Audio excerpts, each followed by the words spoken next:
ሰላም ጤና ይስጥልን ክብራትና ክብራን አድማጭ ተመልካቾች ሰዓቱን አጫጭር መረጃዎች ይዘን መጥተናል። በተለይ ደግሞ በሰዓት ወደ እናንተ ከምናርሳቸው መረጃዎች መካከል ጽምዶ ጥቃት እየፈጸመብን ነው ሲል የኦሮሚያ ክልል መንግስት ክስ አሰምቷል። ለመሆኑ ጽምዶስ ምን አለ በዚህ ክስ ጉዳይ የሚለውና የፋኖ ጥቃት በኦሮሚያ ክልል በዝርዝር እንመለከታለን። መንግስት እንግዲህ ጎጃም በፋኖ ስለተመታችው ድሮንም አነጋጋሪ ምላሽ ሰጥቷል። በአጠቃላይ ትናንት የፋኖ ኃይሎች በጎጃም ምድር አንድ ድሮን መጥተው መጣላቸውን በቪዲዮ ገልጸው ነበር። በዚህ ጉዳይ ላይ መንግስት ምላሽ ሰጥቷል። ምን አለ እንመለከታለን። እንደውም ደግሞ በአማራ ክልል በደቡብ ጎንደር ዞን የተሰማው እጅግ አሳዛኝ ዜና አለ። አንድ ታላቅ የሙስሊም አባት ህይወታቸው ማለፉ ወይም መገደላቸው ተገልጿል። ማን ገደላቸው? በዚህ ጉዳይ ላይ ሲወጣው መረጃ ምን ይላል እንመለከታለን። ከውጭም በአውሮፓ በተለይ በተከሰተው ከፍተኛ ሙቀት መጠን በሺህ የሚቆጠሩ ሰዎችም ህይወታቸው እያለፈ መሆኑ ተገልጿል። እኔና ሌሎች በርካታ ያሉ መረጃዎችን የምናጋራ ይሆናል። እስከ ፕሮግራሙ ፍጻሜ በተለይ መረጃውን ላይክ፣ ሼር እያደርጋችሁ አብራችሁ እንድትቆዩ አክብሮት እንጋብዛለን። በድጋሚ መልካም ቆይታ። ዛሬ በሀገራችን የሚሰሩ ድልድዮች፣ የሚገነቡ ግንባታዎች፣ አጠቃላይ መሰረተ ልማቶች ጥያቄ ውስጥ የሚያስገባ አንድ መረጃ ይፋ ሆኗል። ከመተሃራ ወደ አዋሽ በሚወስደው መንገድ በአዋሽ ወንዝ ላይ የተገነባው እንግዲህ የብረት ድልድይ ትናንት ሰኔ 26 ቀን 2018 ዓ.ም ሙሉ በሙሉ መደርመሱ ተሰምቷል። አደጋ የተከሰተው አንድ የጭነት ሲኖትራክ መኪና ማዳበሪያ ጭኖ በድልድዩ ላይ በሚሻገርበት ወቅት ሲሆን በደረሰው መደርመስ አደጋ ከፍተኛ የንብረትና የሰው አካል ጉዳት መድረሱ ታውቋል። ይህ ከመተሃራ ወደ አዋሽ በሚወስደው መንገድ በአዋሽ ወንዝ ላይ የተገነባው የብረት ድልድይ መደርመስ በሀገሪቱ እየተከናወኑ ያሉ የሜጋ ፕሮጀክትና የመሰረተ ልማት ግንባታዎች ጥራትና የቁጥጥር ስርዓት ምን ያህል አሳሳቢ ደረጃ ላይ መድረሱን ማረጋገጫ ነው ተብሏል። በቅርቡ ተሰርቶ እንደተጠናቀቀ የሚነገርለትና በርካታ ሚሊዮን ብር ወጪ የተደረገበት ድልድይ ገና አገልግሎት ሳይጀምር ወይም በጥቂት ወራት አገልግሎት ውስጥ እንዲህ በቀላሉ እንደ ናዳ መደርመሱ መንግስት ለፕሮጀክት ጥራትና ለሕዝብ ደህንነት የሚሰጠውን ትኩረት ጥያቄ ውስጥ ይከተዋል ተብሏል። ይህ ክስተት ተራ አደጋ ሳይሆን የሙስና የቁጥጥር መላላትና የባለሙያ ብቃት ማነስ ውጤት መሆኑ ግልጽ ነው ተብሏል። መንግስት በየመድረኩ የሚያወራቸውና የብልጽግናና የግስጋሴ መፈክሮች በተግባር መሬት ላይ ከሚታየው ደካማ የስራ ጥራት ጋር ፈጽሞ ሊታረቅ አልቻሉም በማለትም ዛሬ በሶሻል ሚዲያ ላይ በተለይ በርከት ያሉ ተቃውሞች እየተደመጡ ይገኛሉ። ሌላው ጽምዶ ጥቃት እየፈጸመብን ነው ሲል የኦሮሚያ ክልል መንግስት በይፋ ክስ አሰምቷል። ዛሬ በሀገራችን ወቅታዊ የጸጥታ ሁኔታ በተለይ በምዕራብ የሀገሪቱ ክፍል በወለጋ ምድር እየታዩ ስላሉ እጅግ አሳቢ ወታደራዊ ግጭቶችና አዳዲስ የፖለቲካ ክሶች በዝርዝር ወጥተዋል። ከተለያዩ አካባቢ ላይ ከሚወጡ ሪፖርት ለመርዳት እንደተቻለ በወለጋ ምድር በፋኖ ኃይሎችና በመንግስት የጸጥታ ኃይል መካከል ያለው ወታደራዊ ፍጥጫና ጥቃት ከሰሞኑ ተባብሶ ቀጥሏል። የወጣው መረጃ እንደሚያመላክተው ከቀናት በፊት በተደረጉ ከባድ ውጊያዎች በርካታ አካባቢ የሚሊሻ አካላትና የወረዳ እንዲሁም የቀበሌ አመራሮች ህይወታቸው ማለፉ አንዳንዶችም በቁጥጥር ስር መዋላቸው ተገልጿል። በተለይ ደግሞ የፋኖ ኃይሎች እየፈጸሙት ባለው ጥቃት በርካታ የሽመልስ አብዲሳ አመራሮችም እየተማረኩና ህይወታቸው እያለፈ መሆኑ ተገልጿል። የአካባቢ የመረጃ ምንጭ እንደሚሉት ባለፉት ዓመታት በተለያዩ ታጣቂው ጥቃት መፈናቀል ደርስባቸው የነበረው የአማራ ተወላጅ አሁን ላይ ራሳቸውን በፋኖ መዋቅር ስር በማደራጀት ከመከላከል አቋም ወደ ማጥቃት መሸጋገራቸው የሚጠቁም ሪፖርት መውጣት ከጀመሩ ዓመታት አልፈዋል። በሌላ በኩል መንግስት ያጋጠመውን ወታደራዊ ጫና ለመቋቋም በተለያዩ ቀበሌዎች ላይ የአየር ጥቃቶችን ማጠናከርና በዚህ ምክንያት በንጹሃን ዜጎች ህይወትና ንብረት ላይ ጉዳት መድረሱ በሰፊው እየተነገረ ይገኛል። ከሳምንታት በፊትም በተመሳሳይ ውጊያ ከፍተኛ የጦር መሪዎችና ጀነራሎች ህይወታቸው ማለፉ መዘገቡ ይታወሳል። ይህንን በወለጋ ምድር የታየው ከባድ ውጊያና የመንግስት የጸጥታ ኃይላት ላይ የደረሰውን ጉዳት ተከትሎ የኦሮሚያ ክልል ርዕሰ መስተዳድር አቶ ሽመልስ አብዲሳ ከፍተኛ ወታደራዊ ክስ ሰንዝረዋል ተብሏል። የፋኖ ኃይሎች ይህንን የተደራጀ ወታደራዊ እርምጃ ብቻቸውን ሊፈጽሙት አይችሉም ያሉ ሲሆን በአካባቢው ላይ የህወሓት የትግራይና ሻዕቢያ የኤርትራ ኃይሎች ከኦነግ ሸኔ ጋር ተጣምረው ታጣቂዎች ጋር በጋራ በመጣመር በመንግስት ላይ የተቀናጀ ጥቃትን እየሰነዘሩብኝ ነው ሲል ከሷል። ይህንን መረጃ እስካጠናከርበት ጊዜ ድረስ መንግስት የጥምረት ኃይሎች ካላቸው ወገኖች የተሰጠ ይፋዊ ምላሽ የለም። ይህ አዲስ የወለጋ ውጥረትና የክልሉ መሪ ያቀረቡት ክስ በኢትዮጵያ ወቅታዊ ፖለቲካ ምን ያሳያል? ተንታኞች እንግዲህ ጉዳዩን በሚከተለው መልኩ ይተረጉታል።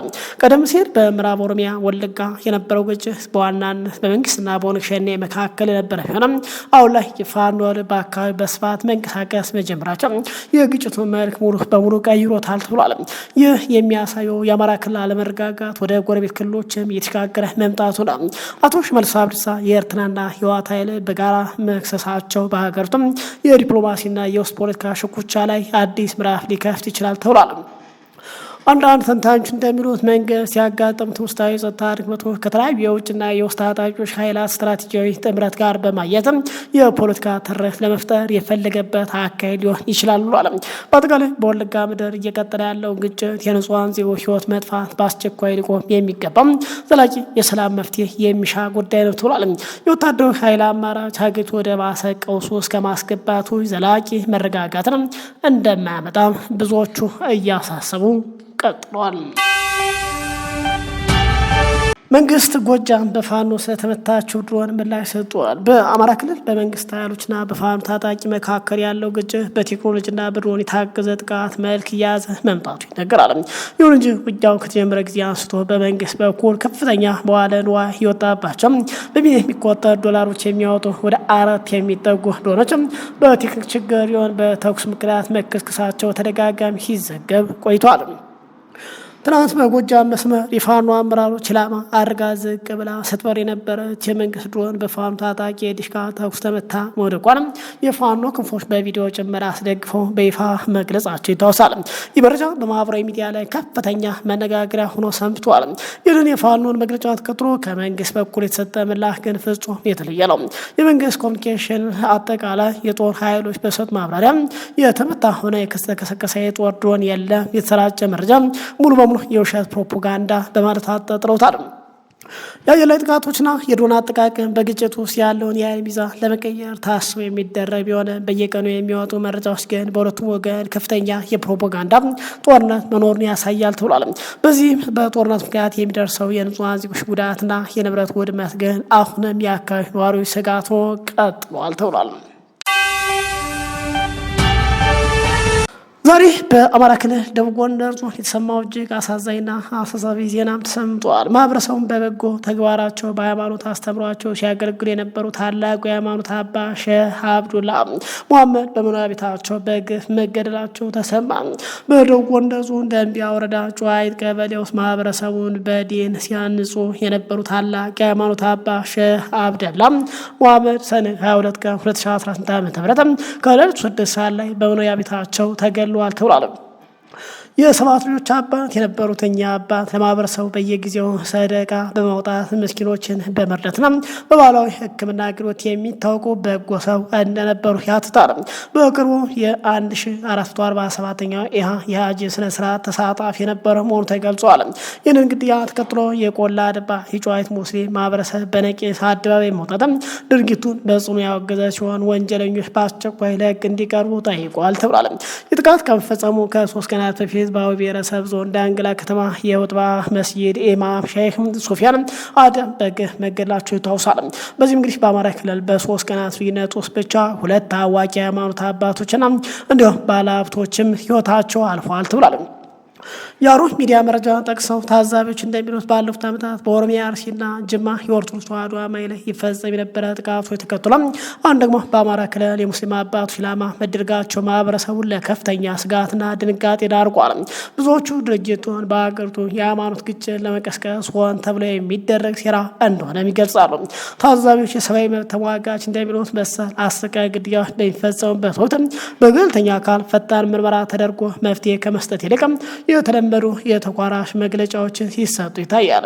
መንግስት በኦሮሚያ ለሚፈጸሙ ጥቃቶች ኦነግ ሸኔን፣ በአማራ ክልል ለሚፈጸም ደግሞ ጽንፈኛ ኃይሎችን ቀድሞ ተጠያቂ ማድረጉ ነው ጉዳዩ በገለልተኛ ወገን እንዳይመረመር መሰናከል እየሆነ ነው የሚሉ ትችቶችም አሉ። በሌላ በኩል የፋኖ ኃይሎች ሆነ የሆነ ኃይሎች መሰል ከሃይማኖት አባቶች ላይ የሚፈጸም ጥቃቶች ላይ እጃቸው እንደሌለበት በተደጋጋሚ የገለጹ ሲሆን ጉዳዩ በአስቸኳይ በገለልተኛ ዓለም አቀፍ ወይም ሀገራዊ ተቋማት እንዲመረመር ጥሪ እያቀረቡ ይገኛሉ። የሃይማኖት አባቶች የማህበረሰብ ሰላም የፍቅር ምሰሶች ናቸው። በእነሱ ላይ የሚፈጸም ማንኛውም ጥቃት በፍጹም ሊኮነን የሚገባውና ማህበረሰብ ለማናጋት የሚደረግ የወንጀል ድርጊት ነው ተብሏል። መንግስትና የሚመለከታቸው አካላት የዜጎች በተለይ የሃይማኖት አባቶች ደህንነት የመጠበቅም ኃላፊነት ሊወጡ ይገባልም ተብሏል። ወደ ተመልካቾቻችን መሰል የሃይማኖት አባቶች ላይ የሚፈጸም ጥቃቶች በዘላቂነት ለመግታት ምን መደረግ አለበት ይላሉ። በገለልተኛ አካል የመመርመር ጥያቄ ምን ያህል አስፈላጊ ነው? ሀሳቡን በኮሜንት መስጫ ላይ እንድታጋሩ በአክብሮት እየጋበዝን ወደ መጨረሻው ወደ ውጭ መረጃው እናምራለን። በአውሮፓ በተከሰተው ከፍተኛ የሙቀት ማዕበል በሺህ የሚቆጠሩ ሰዎች ህይወታቸውን እያጡ መሆኑ ተገልጿል። የአውሮፓ ሀገራት በአሁኑ ወቅት እጅግ አደገኛና ለህይወት አስጊ በሆነ የሙቀት ማዕበል ውስጥ እየተናጡ ቀጥሏል። ይህም በተለይ በእድሜ በገፉ ዜጎች ላይ ከፍተኛ የሞት አደጋ እያስከተለ መሆኑ ተገልጿል። ፈረንሳይ እስካሁን ከ1000 በላይ ተጨማሪ የሞት አደጋ ተመዝግቦባታል። የፈረንሳይ የጤና ባለስልጣናት እንደገለጹ በቅርቡ በተከሰተው ከፍተኛ ሙቀት ሳቢያ በሀገሪቱ ከ1000 እስከ 2000 የሚደርሱ ተጨማሪ ሰዎች ህይወታቸውን አጧል ብሏል። ይህ የሟች ቁጥር መጨመር በሆስፒታሎች፣ በአረጋውያን መንከባከቢያ ተቋማት፣ በአስቸኳይ ጊዜ እርዳታ መስጫዎች ላይ ከፍተኛ ጫና ፈጥሯል ተብሏል።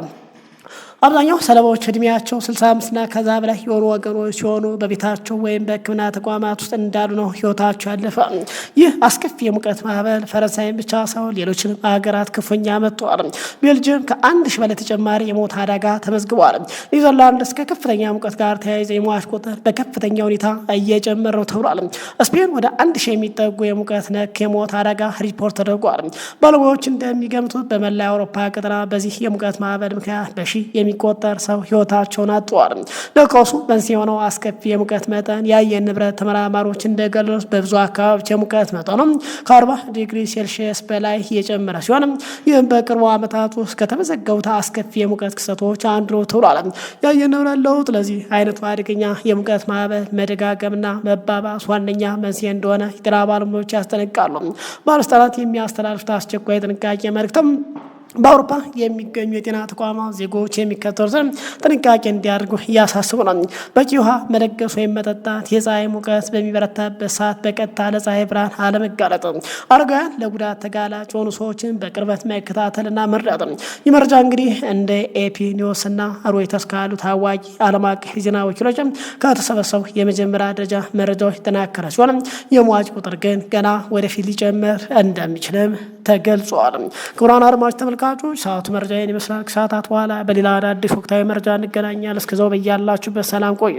ይህንን መረጃ ለሁሉም ይደርስ ዘንድ ላይክ፣ ሸር ማድረጋችሁ እንዳዘነጉ። የተለያዩ አስተያየት ጥያቄ ብታጋሩን መልሳችሁ ፈጣን ነው። እንዲሁም ለቻናሉ አዲስ ከሆናችሁ ሰብስክራይብ ምትዋና ዶላ በመጫን ቤተሰብ እንድትሆኑና ሁሌም አዳዲስ ወቅታዊ ታማኝ መረጃዎች ማግኘት ትችላላችሁ። ሰላም ለሀገራችን ኢትዮጵያ።